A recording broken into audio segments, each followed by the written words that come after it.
And hello, everyone, and happy Friday. Welcome to Get a Grip with Coach Helix. I'm your host, Coach Helix, and with me, my amazing co host. I call him the medium. That's right, Stephen, the medium. Right? We, our producer and I were just laughing about that because you call me the Puerto Rican. So I figure, you know what? From now on, he's the medium. And So you know what? I usually take size medium too. So it's on all ends. It's good, right? you're going to a medium now. Just saying. I'm petite. I Yeah. don't No, do. you're like junior. Like junior, yeah. That's where So, you shop in the junior the junior petite section. So, but where are we starting?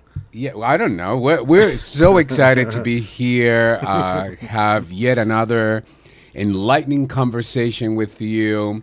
Today, we're going to talk about your legacy, and this is a subject that often, if you don't know, I'm telling you, I'm bringing you into the loop.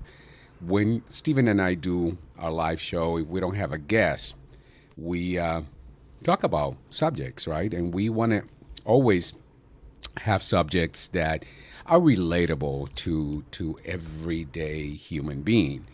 And Steven has a very creative mind, and he's always thinking. And this one I loved right away. Steven's like, you know what? We should talk about legacy. And then you said, we should ask the question, if you could write your own obituary, what would it say? Think about that, people. That's right. Because that's what this show is all about. If you could write your own obituary, what would it say? But before we get into that, Stephen and I need to bring you up to speed with our shenanigans. And but before also getting to that, Stephen, first things first, we got to send our friends Krista, and John a lot of love, White Healing Light for Christmas. Stephen, you want to share anything in particular? Well, you know what? I do that every single day in my meditation. So it's just sometimes you just you want to send extra love, extra energy, extra prayers to to people for any reason. So To that's the what we're people doing. that we love. Exactly. And, Exactly. And some need it more than others. Like Dave, our producer, he needs a lot of that. He needs a Quite lot of love. You know what he needs? He needs a hug. That's Oh what. yeah, That's what Jim, he if needs. you're around, just please give this man a hug soon. ASA, urgent, urgent. But Stephen, aside from that, let's talk about what we've been up to. What are you up to? What's happening in the mediums world? Oh my God, me? I'm so not used to talking about me. Oh yeah, God, talking. I don't even know what to say. I don't know. Yeah. Well, I will tell you today, for more of a present situation, I took off at like 6:30, 6:40, and went in the back to run in my amazing place where I run, because it's all conservation land and all these running trails, and then back there is a cranberry bog. So I had such a great run.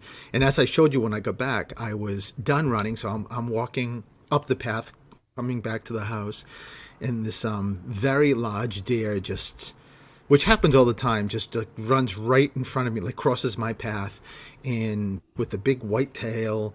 And, at one point just stopped and almost like, yeah, I think I know you. You're not going to bother me. So, it's...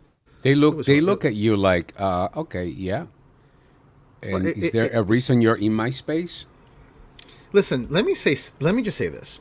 For anybody who has a love for animals, like overall, like any animal just has a love for animals, which I know, like myself and you, Elix, there's a lot of us out there, right? Animals will somehow, some way call you to them. So yesterday, I am God, outside yes. watering my flowers, and I can hear, like, it sounded like a woman's voice, and I was thinking, who is that? So I stop the watering and I sort of back up so I can see to the street, because our house is not really close to the street. And I see a car that's pulled over, like right where almost where our land sort of ends. and she's outside, and you can tell like she's crying, and I'm thinking, oh my god, like is there someone in the car yelling at her? I didn't know what was going on.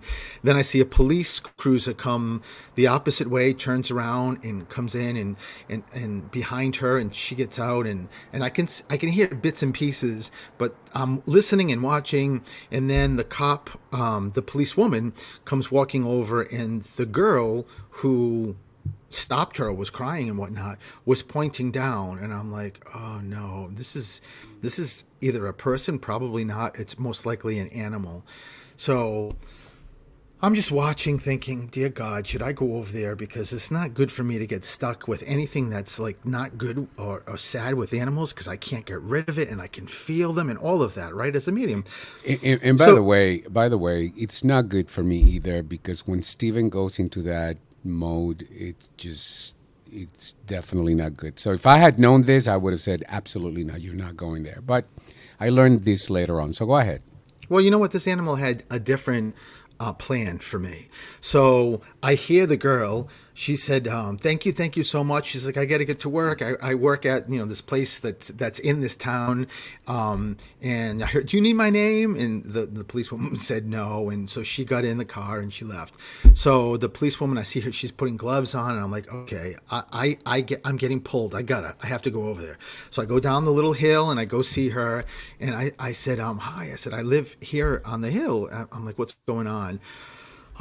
Elix, you're right. It was a mistake for me to do this, but it was also not a mistake because I was sort of called there. So it's an opossum with babies that was crossing the street, and somehow someone hit the opossum mom, who's now dead, and there's 3 babies, little babies, like probably 4 inches big, just on the grass, on our grass, laying sideways, like just moving all around.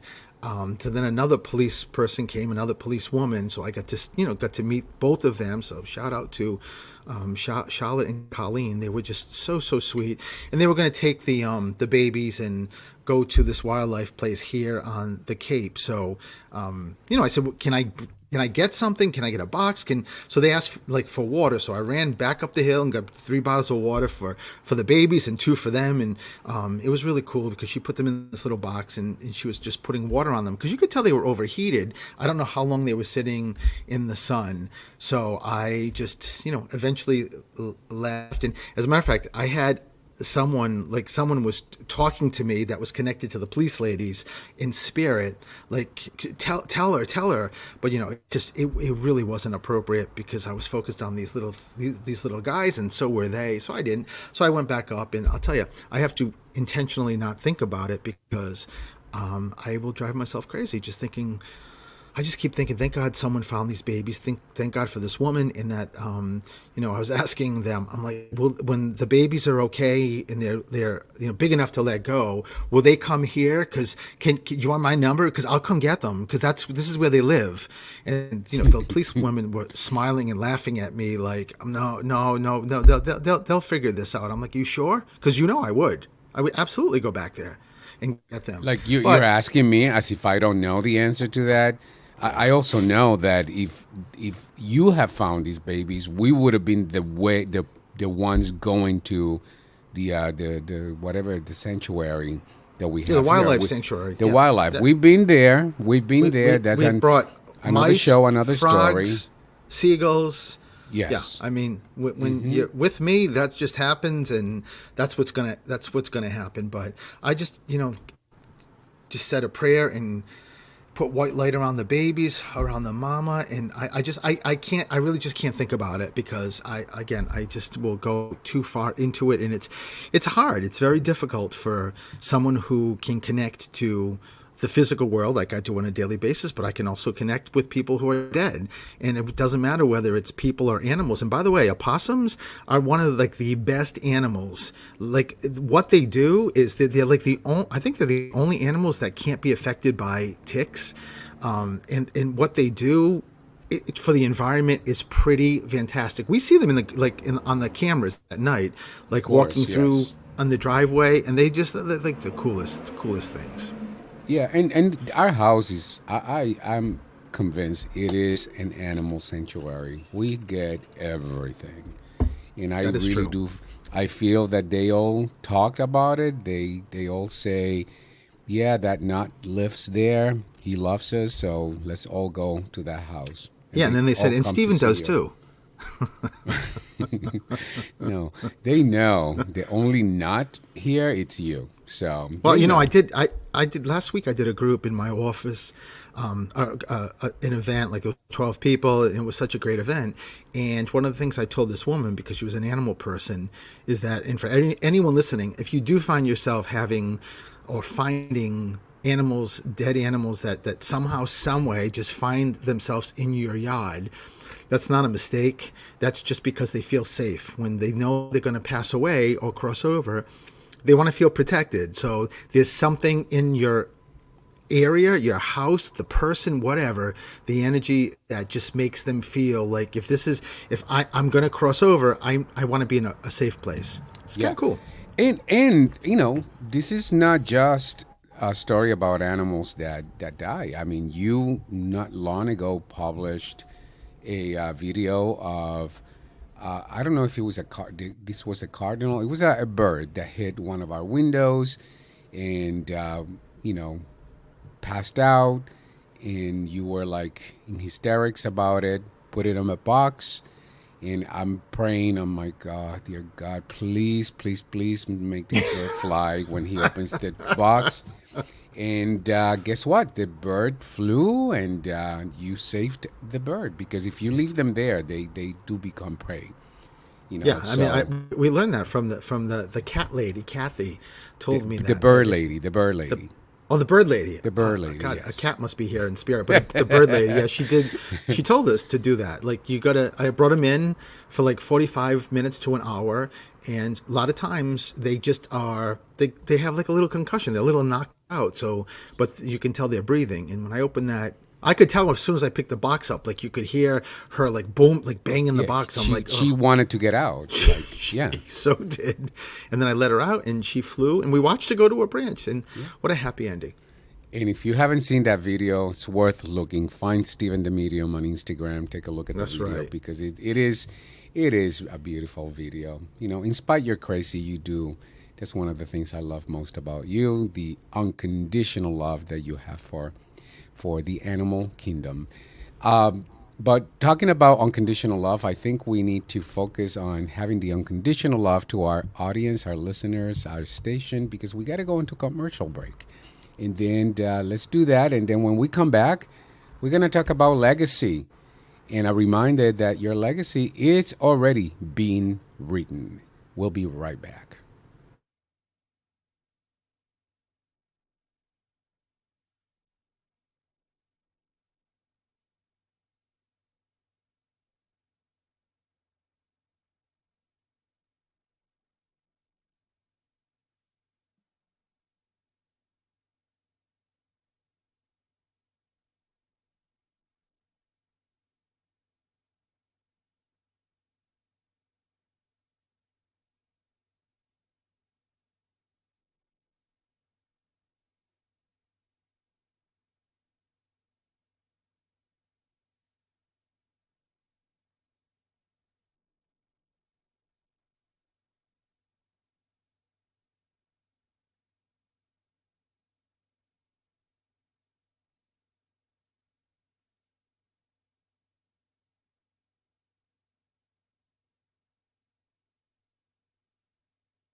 And hello, everyone, and welcome back to Get a Grip with Coach Elix. I'm your host, Coach Elix, and with me, my amazing co-host, the medium, Stephen Frederick. Stephen, who is also my amazing husband.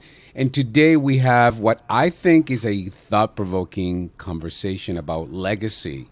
Now, most people think legacy is something that we leave behind, but what if legacy is actually something that we create every single day through the way we live, the way we love, the way we lead, and the way we serve? Now, Stephen had suggested that we begin with a question that often people may find somewhat uncomfortable.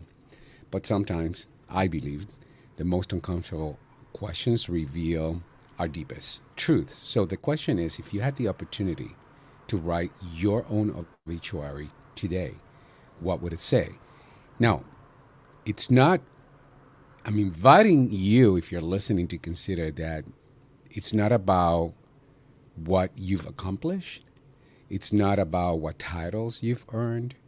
It's not about how much money you've made, but rather, who were you?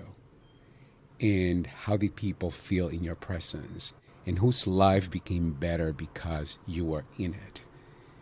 How did you love? How did you lead? How did you make people feel? And did you make them feel seen?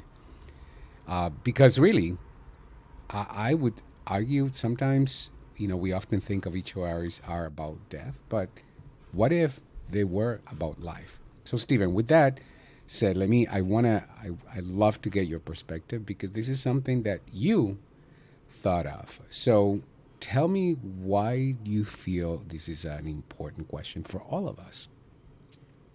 I think because first and foremost, because people don't think about it, right? I mean, when's the last time you heard anybody say, if you could, write your obituary, whichever way you wanna, without what we're specifically talking about, what would you put in it? I mean, first of all, you don't hear people saying that, and nobody thinks about it, right? No one's thinking about writing their obituary because we're still living, and the obituary always comes after the death, right? Afterwards, it's in, people are saying it, and people are, which I completely get, and especially whether it's the obituary or a eulogy, it's generally really positive and just talks about, again, the person's life and whatnot. But I love what we're talking about because when you just very succinctly explained, it's not just about your title, how much money you made or so. It's just like who you were. And I was thinking about that before the show started. Like this is more of like writing a vibrational obituary. So it's not the normal obituary that you see in the paper or on websites, funeral home websites. It really is almost writing it with the intention of not being able to bring things up that were done in the sort of physical world, like when you're speaking, or more just about how, as you mentioned, how did you make people feel when you're walking into the supermarket and you're walking in and people are walking out? Where is your intention? Where is your focus? Where is your awareness? Like, are you looking at people? If you do, are you giving them a smile? Like, that's all the vibrational experience, right? It's not speaking, it's that internal part of you. Or are you going in like either like not wanting to look at anybody? And again, that can be all set up from each person's life and their story and whatnot and their past. But it's really just about thinking about that emotional piece, that vibrational piece of how would how would you write it? No, Stephen, one thing that when you first said, let's talk about legacy, and you suggested that question, like if you were to write your obituary today, what would it say, right? The first thing that came to mind is, like when we think of obituaries, we think of how much money did we make, right?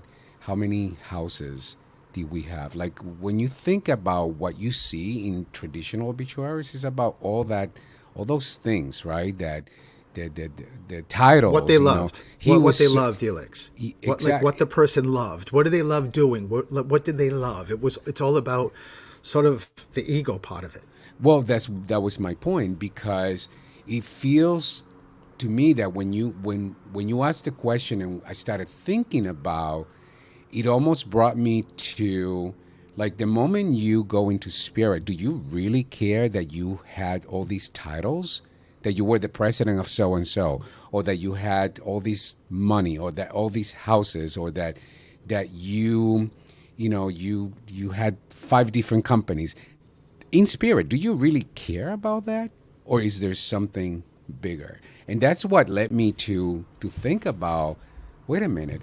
When I'm thinking about my own legacy, I want, if I was to write it, like if I'm answering this question for myself right now, I would want to. I want people to talk about how I make them feel, or how did they feel in my presence. If I let them, if I created the space for them to feel seen, or to feel heard, or to feel appreciated, or to feel valued, or to feel better, when they were with me than they were not with me. You know what I'm saying, Stephen? Because I've learned through you that when in spirit, all of this earthy stuff doesn't matter at all. Because we don't take any of that with us, do we? No, I know, and that's why I labeled it like a vibrational obituary, because really what it comes down to, and like when you start really thinking about the subjects we talk about, even was it 2 weeks ago or so when I was just talking about, and I did like a little video on social media talking about anytime you start focusing on the external part of your life, you're screwed. It's not going to go well, no matter what. Maybe temporarily you can build it up, like it's okay, but you're going to have a downfall. Meaning because there's comparisons and all of that, right? Well, the Yeah. vibrational obituary, what you just said, is all internal. How did you make someone feel? That's internal, right? That's nothing to do with external. How did you how do you feel? How did he make you feel? Well, he made me feel loved. He always made me feel like I was someone, that I was someone respected, that he really like respected and wanted to hear what I had to say. Like, that's all coming internally when you're answering that question. It's not the external piece. And I get, like, if it was a normal obituary, one of the things that would say is, he received his JD, he was an attorney. I get all that, but I think the focus, what you just said, Elix, is right on point. In spirit, they could care Less. 2 cents about, like, physically what you accomplished that's external. They don't. Well, and also the difference is if we're thinking traditional obituary, right, versus that, what did you call it? Vibrational obituary. Vibrational obituary.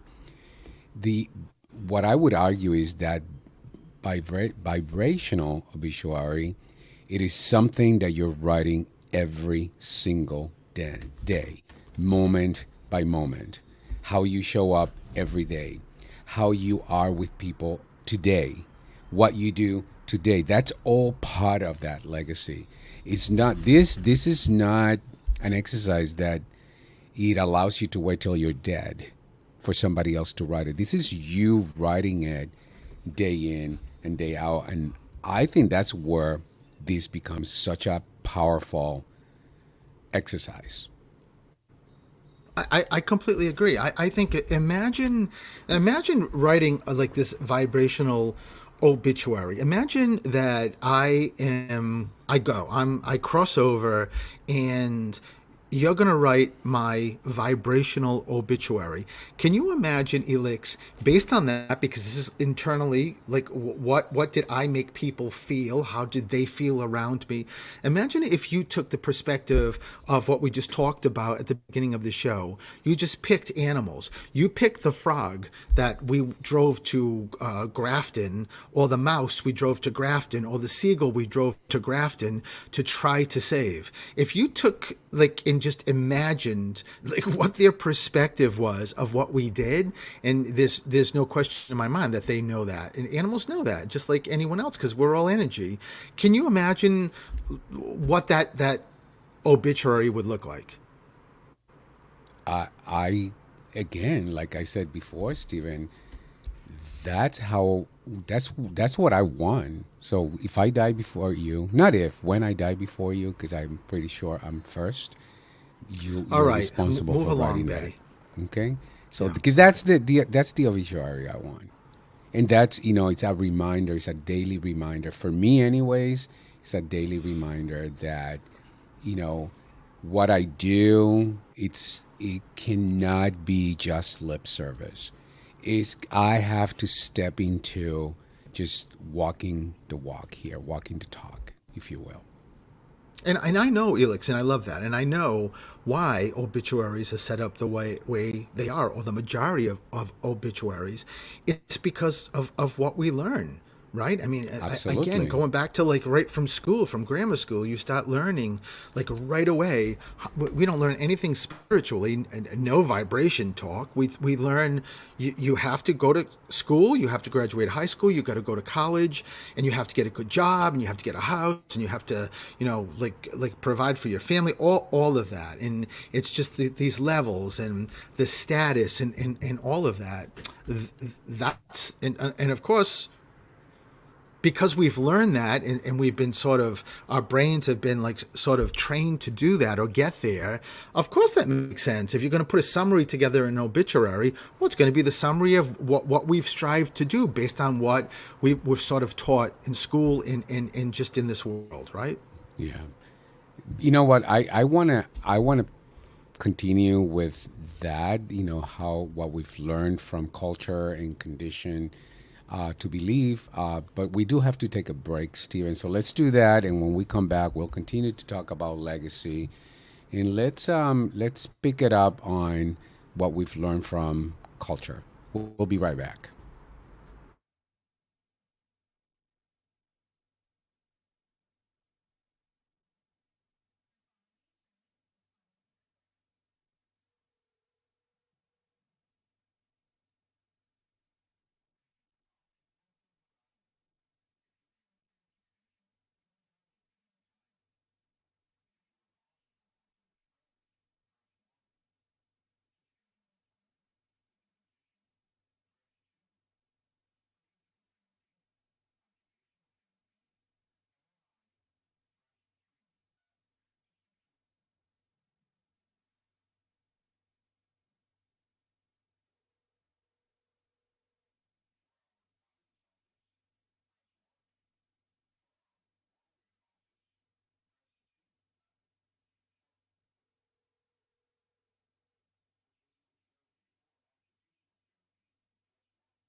And hello, everyone. Welcome back to Get a Grip with Coach Helix. I'm your host, Coach Helix. With me, my amazing co host, Stephen the Medium. Stephen the Medium, who is also my husband and my best part. And he reminded me during the break that I should remind all of you you're always welcome to call us 508-222-1320 if you want to join in the conversation. It's an open line and you're welcome to join. And today we're talking about legacy. And the question is, if you could write your obituary right now, what would you be writing? And it's a thought-provoking question. Before the last break, Stephen suggested that, we've learned, we've been conditioned to see obituaries in a certain way, and that led me to think about, how our culture spends so much time teaching us how to build success, but very little time teaching us how to build significance. And for me, here's the difference. So success as what did you accomplish, but legacy, on the other hand, as who did you become? And success is often measured by achievement. Legacy, I think this is the part that I love to be reminded. Legacy is measured by the impact that you make on somebody else, on some other human. And many of the people we remember most weren't remembered because they were the richest person that we knew. They were remembered because somehow they changed the room. They made an impact on who we are and in our lives. So, Stephen, with that said, how do we shift that paradigm? Because it's not an easy paradigm to shift. It's not at all. And let me just be very clear too, because I was just thinking of what I've been saying. Listen, even when we do breaks and we come back, I'll always do Stephen the Medium, Stephen Frederick. I give a shout out to my two grandfathers, and there's always one which will be the next one, Attorney Stephen Masick. So I'm saying that I'm very proud. I'm proud that I did all that work to become an attorney, and the vibrational obituary. We're not certainly. I know I'm including you, Elix. We're not saying like an obituary. There's something wrong with putting like he was an attorney. I would love that my obituary says that, but I just think that's a fraction of really like what is under legacy, what's really, really important. So yeah, of course, like, would I love having my stuff there? Absolutely. But would the best thing for me would be the majority of that to be in that internal sort of place. And I think, Helix, you know what, how you asked me, like, how do we change that paradigm or that shift it? And I think it's like what we're doing, right? We're doing a subject on this show about it, and that's how it shifts. People listening now or on the podcast and getting to just hear what we're talking about, and that's really where it shifts. Some people, it's easier. When I teach a lot of classes and courses, I've taught a lot, and I think one of the more advanced classes or courses I've taught is when we talk about the higher consciousness, and like if you start looking at or studying like Buddha or many of these just amazing Teachers. religious or like organizations or that are real thinkers, so much of what a lot of you like a theme is, we're born and our goal is to reach the higher consciousness, meaning that our goal is to be in a place of every day we're doing something that is helping somebody. And again, something little like the comparison I used earlier, walking into a supermarket and smiling at somebody and just seeing like whether they get a smile or not, a smile back, it doesn't matter. And they could, that's higher consciousness. That's giving your positive internal energy. That's your vibration, or something much bigger than that. So, sometimes people sort of fall into knowing it a little easier or better. And sometimes people, it's no one's fault. It's just that, like you said, the way we're brought up, that we don't get a chance to be in a place that's either spiritual or a place of talking about something completely different, like vibration or frequency. So it's, yeah. I think what we're doing is helping. I love that, Stephen. And again, what you said is really important, and I want to make sure that our listeners understand. We're not saying success, there's something wrong with success. Success is awesome. We all look to be successful. But success and legacy are two different things. Success is often measured by achievement. Legacy, as I said before, is measured by the impact that you make in others. And for me, I am thinking about, the difference between achievement versus significant. There's people who have all kinds of achievements, nothing wrong with that, versus the impact that you make. And sometimes I've met many individuals that don't have the achievements, but they make such an impact when you're with them. The other one, and I a few weeks ago, I talked about an experience, with someone, character versus credentials, or over credentials, right? I had an interaction with a doctor who has all kinds of credentials, but in the conversation, she clearly lacked character. She clearly lacked self-awareness and humility. And as I'm listening, I thought to myself, instead of the conversation make me feel less than seen.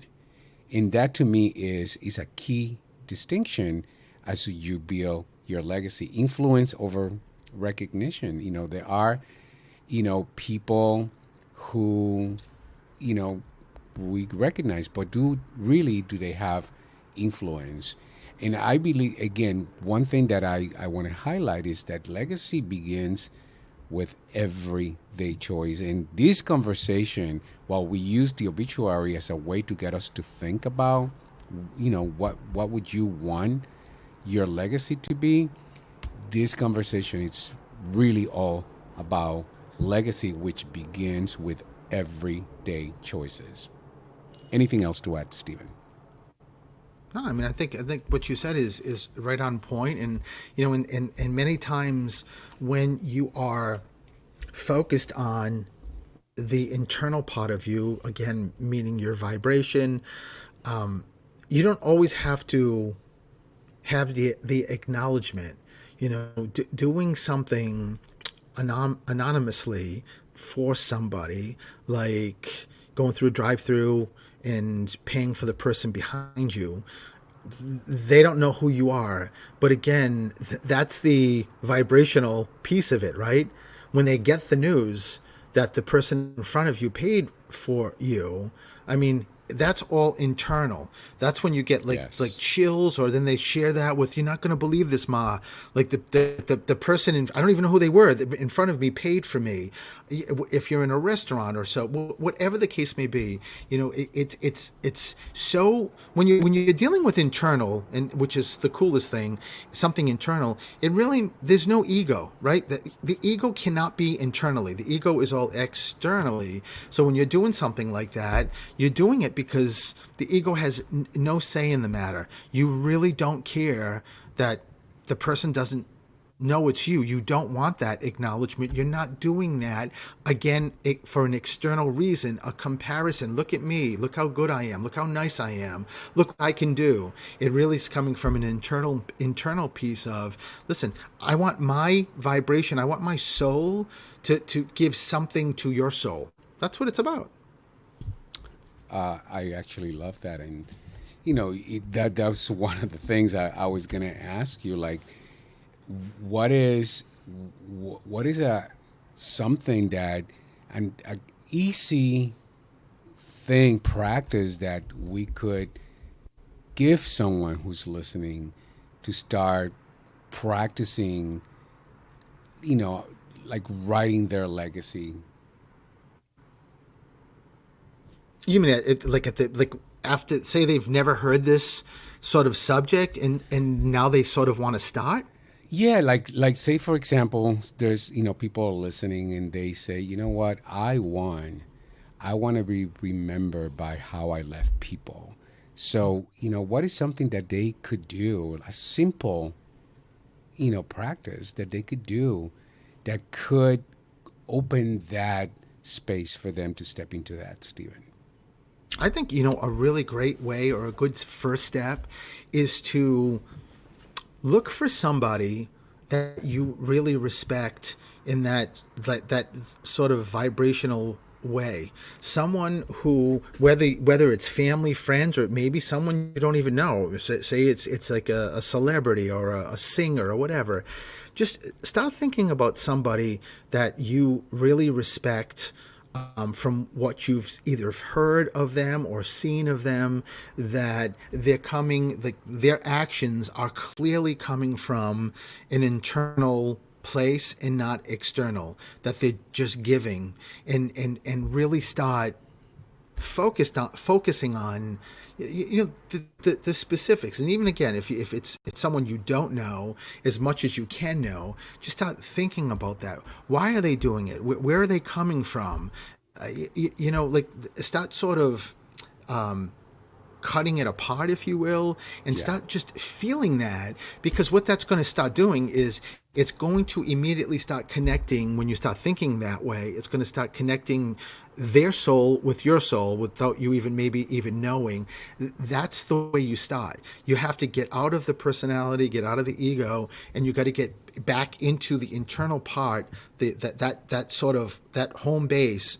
And once you start like activating that, because it's mostly, for most people it's not activated because none of us really do it, then all of a sudden you start getting this charge and feeling like, wait a minute, this feels good, and you get motivated, and then the other steps, Elix, will start coming automatically. Yeah, I love that. What I heard loud and clear, success is often driven by ego, legacy is driven by soul. Absolutely. That's how I simplify that conversation. Absolutely. But let me simplify it even more. We got to take another break before we get to the top of our segment. So, Stephen, let's do that, and we'll be right back, and we'll continue with the conversation about legacy. We'll be right back.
And hello, everyone. Welcome back to Get a Grip with Coach Elix. I'm your host, Coach Elix, and with me, my amazing co host, Attorney Stephen Masick. Attorney Stephen Masick, also my husband, the medium. And today's conversation is about legacy and not about, we asked the question, if you could write your obituary, what would you be writing? And oftentimes when we think about that, we think about, what goes into a traditional obituary is about, all the things that we achieve, all the things that we had. But Stephen introduced this concept of vibrational obituary, which is really less about the ego and more about connecting with your soul. Now, Stephen, I think, what if we have people listening that may be saying, well, maybe it's too late for me. Maybe this conversation brings up regret. Perhaps there's relationships to repair or words that were left unsaid, dreams that some people feel they were left unexplored and it's too late. And this is also a reminder, it's never, ever too late to rewrite your story. Ever too late to rewrite your story, because as long as you're breathing, your story isn't finished. Your legacy is not fixed. And every single day gives us an opportunity to become intentional in writing that legacy. Not perfect, but intentional. So, Stephen, what would you say to someone who's got a regret, or someone who feels they're past their prime and it's too late to write that legacy that they've always wanted? What would you say to them?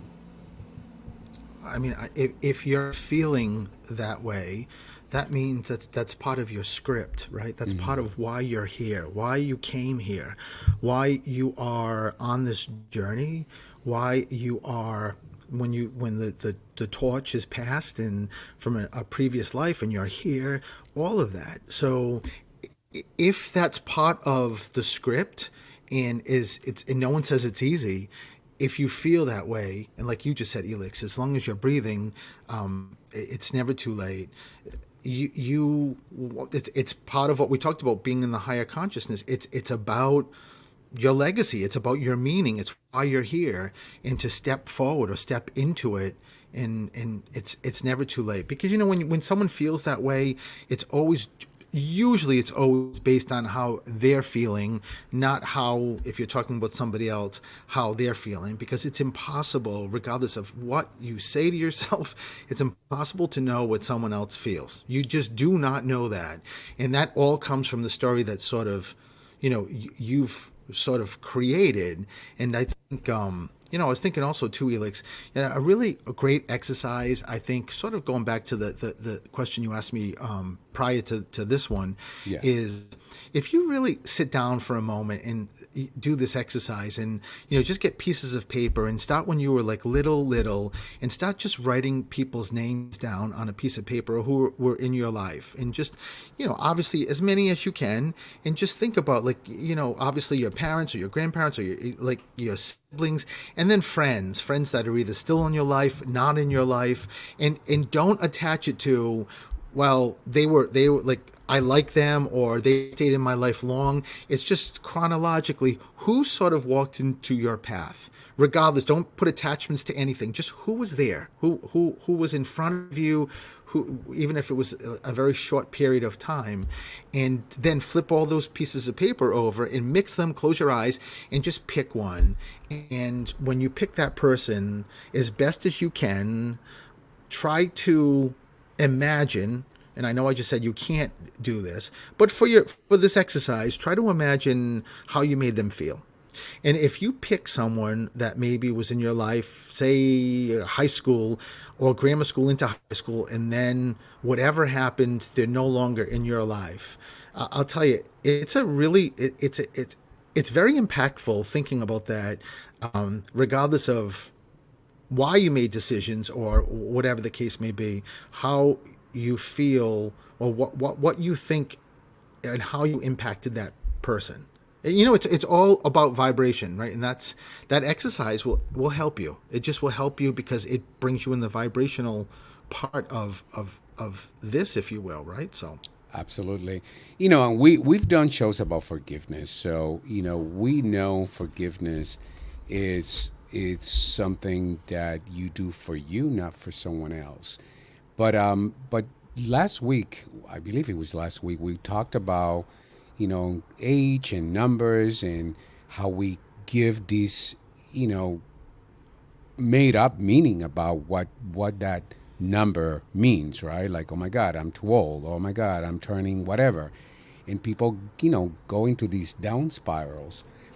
And I believe that conversation is it's so important because it's a reminder that we do have the power to begin every single day. Every single day is an opportunity to start all over. And it's never ever too late. It's only too late when you tell yourself it's too late. Otherwise, it is what it is, and we are learning our growth. And you know, I'm curious, you know, what you've learned from the spirit side, but our learning and our growth doesn't stop until we cross, doesn't it, Stephen? absolutely, and we could never. It doesn't matter how long we live on this earth. There's no way we can even come close to knowing everything. It's impossible. We're not supposed to, right? We're not supposed to. This is like an ongoing school that we just keep learning different things. And I think the subject, what you just brought up of forgiveness and grace, is so important because, you know, part of this life is really falling down and tripping, and sometimes you take others with you, and then when you get up, you know, you start feeling the guilt of what you've done or how you've hurt somebody or whatever the case may be. That's part of this life, and part of making sure that you include forgiveness, as you just mentioned, Alex, and grace, so that you can get past that and move forward with, again, your meaning. And like I said too, the meaning and why we're here in that script is all internal. You do get messed up when you start coming from an external place of, well, yeah, it's too late. That this person's never going to want to hear from me. That's a story that's external. Absolutely. So, you know, Stephen, we just like that, we are at the very top of the hour. So, you know, I want to leave you with this thought, and that is one day someone will tell your story. That's just inevitable. And not because you were perfect or because you lived. The question isn't whether you'll leave a legacy, because you already are. The question is the legacy you're choosing, is it the legacy that you're choosing? You know, so maybe your obituary doesn't begin after your last breath, after all. Maybe it begins with the next decision. So my invitation to you, our listener, is to ask yourself one question every morning. If today became one more sentence in the story of my life, would I be proud to have written it? Just like that. Because in the end, people may remember what you accomplish, but they'll never forget what you made them feel or how you made them feel. So I love this conversation, Stephen. I think this is a reminder to live intentionally, to love generously, to lead with integrity, and most important, a reminder that our legacy is not waiting for tomorrow. It's being written right now. Anything else, Stephen, that you want to close with? No, that's a beautiful closing. I would just add to that. One of the greatest things I think when we're talking about this subject is, you know, when you also wake up in the morning, just have in your intentions that you're going to do something for somebody, just one thing, whatever that is, or at least attempt to give something to somebody that is positive and something that can potentially shift their life in such a great way. And it doesn't have to be complex. It can be a smile. No, exactly. That's it. It can be a smile. Exactly. So, Stephen, we are at the very top of the hour. Tell people how they my. can find you, how they can get a hold of the medium. You can find me under Stephen the Medium, under social media, under my website, and next week you'll find me here, same That's time, right. same bat channel. I will be doing my show, which is always the last Friday of the month, which is Through the Static, and Elix is with me as the co-host. That's right. We flip, and but it's you get the same flavors, just in a different, slightly different way. Stephen, one last thing. Also, I wanted to do a shout out to our producer Mark Clark, who is recovering. He had a little bit of a setback, but he's doing well. So if you're listening, Mark, shout out, get better. We love you, Mark. We love you, and and I don't care what. I know Dave is doing everything that he can to just stay here permanently, but we love you, Mark. We're gonna always make room for you, no matter what he tries to do. And we love the guys too. We do. Thank you, WARA, Jim, Dave, everyone, for all that you do for us. And you can find me at Coach Elix. So if you're not following me, this is your cue to look me up. And as always, have a wonderful weekend, and we'll be back again with Through the Static next Friday. See you then. Bye-bye.